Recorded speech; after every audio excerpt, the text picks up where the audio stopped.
हमने एंडोकार्डाइटिस जो है वो पढ़ना है। एंडोकार्डाइटिस हमारे पास क्या होता है, हमारे पास इन्फ्लामेशन होती है एंडोकार्डियम की, ठीक है, वो वाली लाइनिंग जिसने हमारे वॉल्व्स को जो है वो सराउंड किया होता है, ठीक है, उसके अंदर बैक्टीरियल इन्फेक्शन हो जाता है, तो उस टाइम पे हमारे पास जो है वो एंडोकार्डाइटिस होता है। एंडोकार्डाइटिस की टाइप्स हम देख लेते हैं। एक सब एक्यूट होती है, एक्यूट होता है और क्रोनिक भी हो सकती है। सब एक्यूट में हमारे पास जो है वो कौन सा ऑर्गेनिज्म जो है वो कॉज करेगा, हमारे पास स्ट्रेप्टोकोकस विरिडेंस होता है, ठीक है। ये ऑलरेडी जो डैमेज हुए होते हैं वाल्व्स, उनके अंदर जाके इन्फेक्शन करता है, ठीक है, वहाँ पे वेजिटेशन जो है वो स्मॉल वेजिटेशन जो है वो बनाता है, और साथ में ही हमारे पास लो विरुलेंस जो है वो ऑर्गेनिज्म होता है। फिर हम एक्यूट एंडोकार्डाइटिस की बात कर लेते हैं। फिर हमारे पास जो है वो एक्यूट एंडोकार्डाइटिस होता है। इसमें हमारे पास जो है वो स्टेफाइलोकोकस ऑरिस जो है वो सबसे ज़्यादा कॉमन आता है ऑर्गेनिज्म, जो कि एंडोकार्डाइटिस जो है वो काज करवाता है, ठीक है।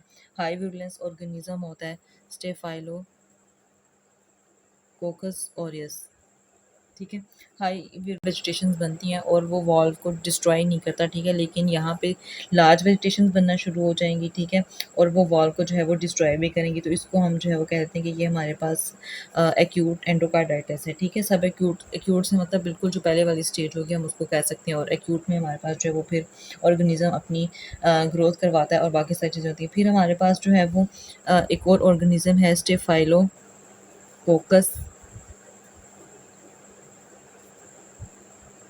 एपिडर्मिडीज। ये हमारे पास क्या करवाता है, ये एंडोकार्डाइटिस करवाता है आर्टिफिशियल वॉल्व्स की या प्रोस्थेटिक वॉल्व्स जो पहले प्रेजेंट होते हैं। ये हमारे पास प्रोस्थेटिक वॉल्व जो है उसमें एंडोकार्डाइटिस करवाता है। फिर हमारे पास एक आता है स्ट्रेप्टोकोकस बोविस। स्ट्रेप्टोकोकस बोविस जो है वो एंडोकार्डाइटिस उन पेशेंट्स में करवाता है जिनमें जो है वो कोलोरेक्टल कार्सिनोमा होता है, ठीक है, जो इस स्टेज से गुजरे होते हैं उनमें जो अगर एंडोकार्डाइटिस होता है तो उसमें जो कॉज होती है वो हमारे पास स्ट्रेप्टोकोकस बोविस की वजह से होती है। इसके अलावा फिर हमारे पास कुछ ऑर्गेनिजम्स आते हैं, उनका एक हमने वो निमोनिक सा बनाया हुआ है HACEK। इस नाम से 5 जो है वो ऑर्गेनिजम्स होते हैं, ये भी एंडोकार्डाइटिस करवाते हैं, ठीक है, लेकिन इस टाइम पे हमारे पास एक चीज़ जो है वो ये होती है कि हमारे पास नेगेटिव ब्लड कल्चर आता है। अगर हम वैसे लेबॉर्ट्री में टेस्ट करवाते हैं तो हमारे पास क्या होता है कि पॉजिटिव ब्लड कल्चर आता है। जब हम अगर सब एक्यूट एंडोकार्डाइटिस हुआ हो या फिर एक्यूट एंडोकार्डाइटिस या फिर स्टेफाइलोकोकस ऑरिस की वजह से या फिर स्टेप्टोकोकस विरिडेंस की वजह से और या फिर स्टेफाइलोकोकस एपिडर्मिडीज की वजह से, स्ट्रेप्टोकोकस बोविस की वजह से। बट अगर हम ये 5 ऑर्गेनिजम्स अगर इनकी वजह से हुआ तो उस टाइम पे हमारे पास जो है वो नेगेटिव ब्लड कल्चर होता है। इसमें हमारे पास हीमोफिलस आ जाता है, एक्टिनोबैसिलस आ जाता है, कार्डियोबैक्टीरियम आ जाता है, एकिनेला आ जाता है, और साथ में हमारे पास किंगीला आ जाता है। कि से ये पाँचों जो है वो हमने कर लेने हैं। फिर उसके बाद हम इसके क्लिनिकल फीचर्स देख लेते हैं कि हमारे पास कौन कौन से फीचर्स होते हैं जब हमारे पास एंडोकार्डाइटिस होता है। हमें जो है वो फ़ीवर होगा, क्यों फ़ीवर होगा, क्योंकि बैक्टीरिया जो है वो ब्लड में आया हुआ है, ठीक है, बैक्टीरियमिया हुआ है। फिर हमारे पास जो है वो हमें मरमर्स सुनाई देंगी। मरमर्स क्यों सुनाई देंगी, क्योंकि जो हमारे वॉल्व्स हैं ना उसके इर्द गिर्द ही तो वेजिटेशंस हुई हुई हैं, और जब वॉल्व्स के इर्द गिर्द ही वेजिटेशंस हुई होंगी वहाँ पे छोटी छोटी ग्रोथ्स प्रेजेंट होंगी, एबनॉर्मल ग्रोथ। तो उस टाइम पे जब वॉल्व्स क्लोज होंगे या ओपन होंगे तो साउंड प्रोड्यूस होती है। जब क्लोज होते हैं तो उस टाइम पे फिर वो उसके साथ रब करेंगे तो फिर हमें साउंड की बजाय, नॉर्मल हार्ट साउंड की बजाय जो है वो मरमर सुनाई देंगे। फिर हमारे पास जो है वो जैनवे लेयंस होते हैं।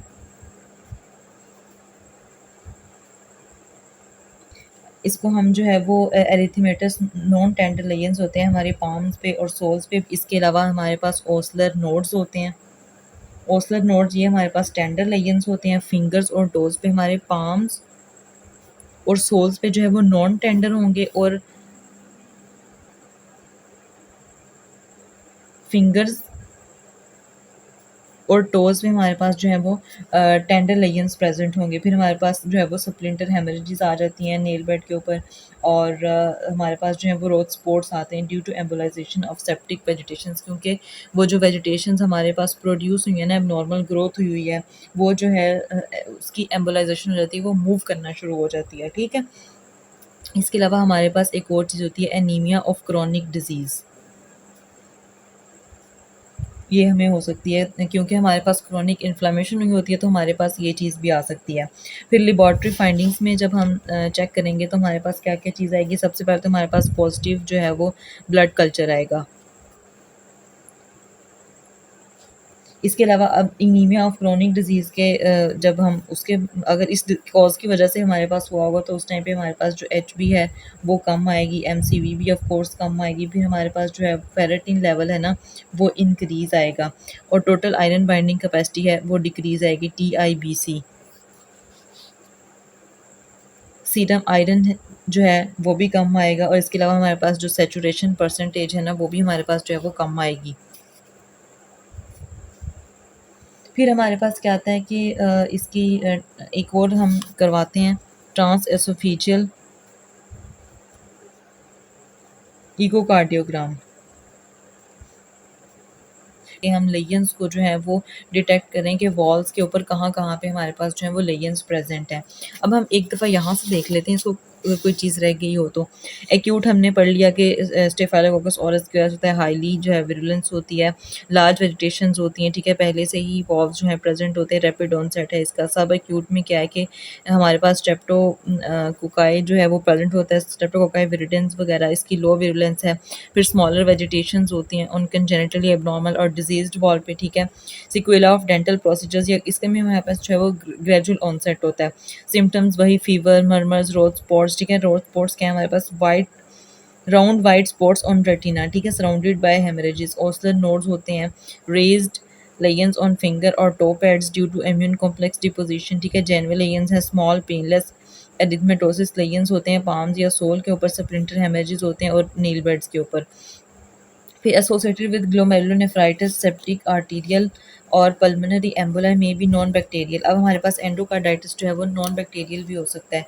नॉन बैक्टीरियल में हमारे पास क्या होगा कि मेरेंटिक और थ्रोम्बेटिक सेकेंडरी टू मैलिग्नेंसी, ठीक है, किसी कैंसर वगैरह की वजह से हाइपर कोगुलेबल स्टेट अगर हुई होगी तब, या फिर हमारे पास सिस्टम है ल्यूपस हुआ होगा उस टाइम पे।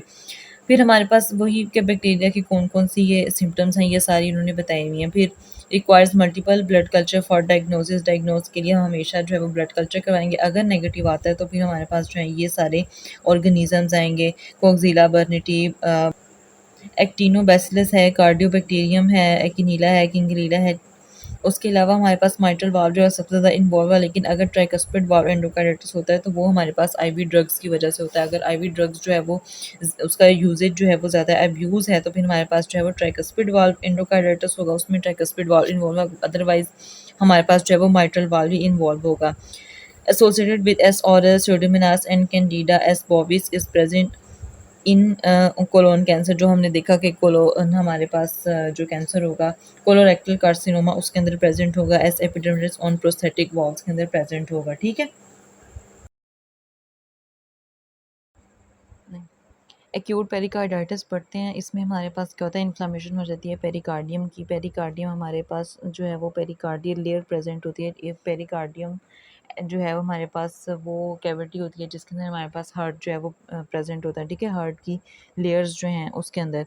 इसमें हमारे पास क्या होता है कि commonly presents with acute sharp pain होती है, ठीक है, जो कि जब हम इंस्पायर करते हैं तो वो ज़्यादा हो जाती है और बैठने से या फिर आगे थोड़ा सा बेंड होने से ये जो है वो ठीक हो जाती है।